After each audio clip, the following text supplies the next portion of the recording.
शेवटचा सिद्धार्थ खरात। अध्यक्ष महोदय,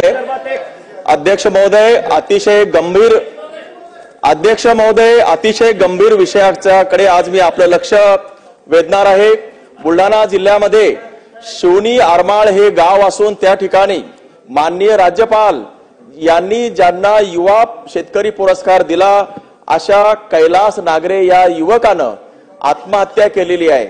शेती कधीच कुणाला मरू देत नाही असं म्हणणारा हा युवकानं शेती आहुती मागते अशा प्रकारची आत्महत्येची ही 4 पानाची नोट या युवकानं लिहिली आणि शेतीला पाणी नाही आणि व्यवस्थेनं मी जे मागणी करत आहे ती मागणी मान्य न केल्यामुळे जो संघर्ष पाण्यासाठी केला तो संघर्षाला यश येत नसल्यामुळे शेवटी खचून मी शून्य झालो आहे। माझे परिवारांना मी शून्य करून जातोय, सगळ्यांना शून्य करून जातोय अशा प्रकारची काळीज हेलावून टाकणारी आत्महत्येची 4 पानाची नोट लिहिलेली आहे।